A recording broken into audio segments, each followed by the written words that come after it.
تو ہمارا حال یہ ہے کہ ہم میں جتنے گروپس ہیں، جتنے فرقے ہیں، جتنی پارٹیاں ہیں، ایک دوسرے کو مسلمان ہم ایک دوسرے کو سمجھنے کے لیے تیار نہیں. بولو دبئی کے لوگوں، ماشاءاللہ بڑے ترقی یافتہ شہر میں رہ رہے ہو.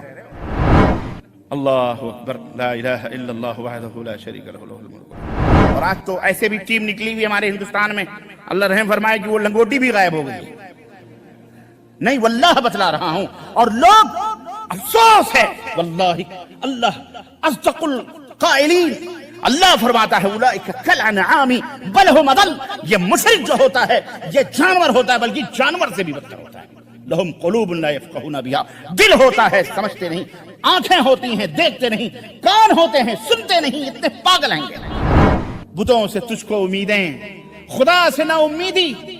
مجھے بتا تو صحیح، اور کافری کیا ہے؟ تقلید کی روش سے تو بہتر ہے خودکشی. رستہ بھی ڈھونڈ خضر کا، سودا بھی چھوڑ دے، اور امن و امان چاہتے ہو. اگر آپ پہلی مرتبہ ہمارے چینل پر تشریف لائے ہیں تو ہم آپ کا خیر مقدم کرتے ہیں، پلیز سبسکرائب کر لیجئے. دیکھو وہ علامہ اقبال کا ایک شعر مجھے یاد آ رہا ہے. علامہ اقبال نے کہا کہ سمجھ میں نقطۂ توحید آ تو سکتا ہے، تیرے دماغ میں بت خانہ ہو تو کیا کہیے. یہ دلوں کے اندر جو پہلے سے ایک بت بنا کے بیٹھے ہوئے ہیں نا ہم. آج مسلمان جب اللہ ایک ہے، رسول ایک ہے، قبلہ ایک ہے، قرآن ایک ہے، حدیث ایک ہے، سب کچھ ایک ہے، تو یہ مسلمان ایک کیوں نہیں ہے؟ اسی چھت کے نیچے، اسی ہال کے اندر مختلف ذہنیت کے لوگ بیٹھے ہوئے ہیں، مختلف فکر لیے ہوئے لوگ بیٹھے ہوئے ہیں. مختلف عقیدہ ایک ہونا چاہیے.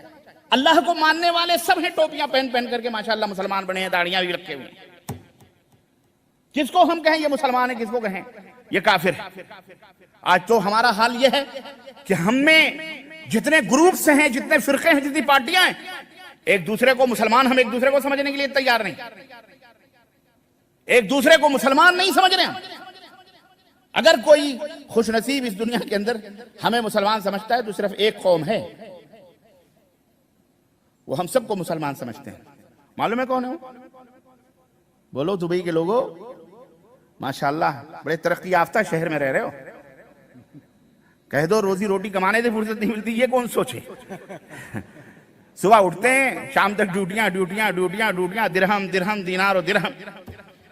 اللہ اکبر، لا الہ الا اللہ وحدہ لا شریک لہ لہ الملک ولہ الحمد وعلی کل شیء قدیر. علم حاصل کرو. آج مسلمان علم سے محروم ہیں. چاند پہ اس نے ڈورے ڈال دیے، کمندیں ڈال دی، فضاؤں میں سفر کر لیا، اس نے بڑی بڑی بلڈنگیں تعمیر کر لی. لیکن وہ اقبال نے کہا تھا نا کہ وہ بڑی بڑے فضاؤں میں سفر کرنے والا خود اپنے اندر سفر کر نہ سکا. خود کا اندر خود اس نے نہیں دیکھا. آج بہت سارے مسلمان ہیں جن سے اگر پوچھیں کہ اسلام کی تعریف کیا ہے، اسلام کا ڈیفینیشن کیا ہے، عبادت کیا ہے، اللہ کیا ہے، اسی میں مختلف ہے. آج اسی لا علمی کی وجہ سے ہمارے اندر بہت سارے ایسے لوگ موجود ہیں. ہمارے مسلمانوں کا ایک بڑا طبقہ ایسا موجود ہے جو اللہ کی بھی عبادت کرتا ہے اور اللہ کے سوا غیروں کی بھی عبادت کرتا ہے.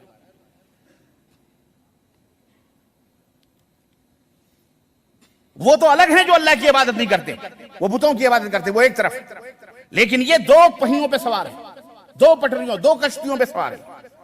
یہ اللہ کو بھی اللہ مانتا ہے، نماز بھی پڑھتا ہے، روزہ بھی رکھتا ہے، حج بھی کرتا ہے، زکات دیتا ہے. لیکن اللہ تک پہنچنے کے لیے اس بیچارے کو سیڑھی کی ضرورت پڑتی ہے. وہ سیڑھی جو اللہ نے نہیں عطا فرمائی، وہ سیڑھی جس کا کہیں وجود نہیں ہے، اس نے بھی انہی کی طرح سیڑھیاں بنا لی. ما نعبدهم الا ليقربونا الى الله زلفى. ہم تو ان کی عبادت صرف اس لیے کرتے ہیں تاکہ ہمیں اللہ سے قریب کر دیں. کفار مکہ اپنے بتوں کی پوجا کرتے تھے تو کیا کہتے تھے؟ اللہ نے پوچھا ان سے پوچھو، تو انہوں نے جواب دیا کہ ما نعبدهم الا ليقربونا الى الله زلفى. ہم تو ان کی عبادت صرف یہ کرتے ہیں تاکہ یہ ہمیں اللہ سے قریب کر دیں. اور ہمارے نزدیک تو یہ بھی مخلوق ہیں، یہ بھی پیدا کیے ہوئے ہیں، اللہ نے انہیں عطا فرمایا، اللہ نے انہیں بخشا ہے، اللہ نے انہیں دیا، اس لیے ہم ان کی عبادت کرتے ہیں. میرے عزیزوں، میرے دوستوں اور بھائیوں، بڑے افسوس کی بات ہے کہ وہ اللہ جو سمیع بصیر ہے، وہ اللہ جو دلوں کی دھڑکنوں کو جانتا ہے، وہ اللہ جو ما تسرون و ما تعلنون ہے، جو تم چھپاتے ہو اسے بھی جانتا ہے، جو تم ظاہر کرتے ہو اسے بھی جانتا ہے، وہ اللہ جو پوری زمینوں کا تنہ تنہا مالک ہے، وہ اللہ جو کالے پہاڑ میں کالی رات کو چلنے والی کالی چونٹی کے چاپ کو بھی عرش کے اوپر سن رہا ہے، وہ اس اللہ کے بارے میں تمہیں ڈر نہیں، خوف نہیں کہ اس تک پہنچنے کے لیے تم نے سیڑھی کا تذکرہ کیا، اور اللہ کے سوا جن مزاروں کو، جن درگاہوں کو، جن قبروں کو تم پوچھتے ہو، اس تک پہنچنے کے لیے جو مر چکا ہے، نومن مٹی کے نیچے ہے، اسے سنانے کے لیے تمہیں کسی وسیلے کی ضرورت نہیں پڑتی۔ تعجب کی بات ہے، حیرت کی بات ہے۔ جو زندہ تھا تو بے اولاد تھا، مر گیا تو سب کو اولاد بانٹ رہا ہے۔ ایک اللہ کی پرستش، ایک اللہ کی عبادت، اللہ تبارک و تعالیٰ کی حقیقت کو سمجھو۔ آج اللہ تبارک و تعالیٰ کی حقیقت کو، اللہ کی ذات کو نہ سمجھنے کی وجہ سے آج ہمارے اندر بھی وہی کافروں اور مشرکوں والا عمل جاری اور ساری۔ وہ بے کلمہ ہیں، یہ با کلمہ، یہ کلمہ پڑھ کر کے اللہ تعالیٰ کے ساتھ شرک کرتا ہے۔ کیوں؟ عبادت کا مفہوم اس کو پتہ نہیں ہے، عبادت کا مطلب اس کو نہیں معلوم ہے۔ یہ سوچتا ہے کہ یہ تو وسیلہ ہے، یہ عبادت تھوڑی ہے، یہ تو وسیلہ ہے۔ میاں یہی وسیلہ لینا ہی تو عبادت ہے۔ اسی کو تو مٹانے کے لیے تمام انبیاء آتے تھے، اسی کو ختم کرنے کے لیے تمام رسولوں کی بعثت ہوئی، اسی توحید، اور یہی توحید کے منافی ہے، یہی توحید کے منافی ہے۔ چنانچہ جب اللہ کے رسول صلی اللہ علیہ وسلم نے اہل مکہ کو توحید کی طرف بلایا تو ابو جہل نے کیا کہا تھا؟ اجعل الآلہۃ الہا واحدا، ارے محمد نے تو تمام معبودوں کو چھڑوا کر ایک معبود بنا دیا۔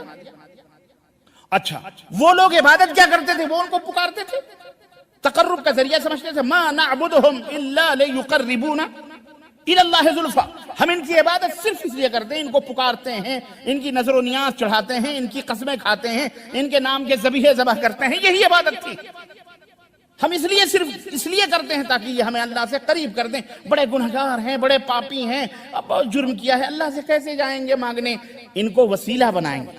یہی تو کفار مکہ کرتے تھے۔ سمجھو، مسلمان ہو تو سمجھو، دلوں کے اندر بغض اور حسد اور کینے نہ لے کے بیٹھو، دلوں کو صاف رکھو۔ اور آج تو ایسے بھی ٹیم نکلی ہوئی ہمارے ہندوستان میں، اللہ رحم فرمائے کہ وہ لنگوٹی بھی غائب ہو گئی۔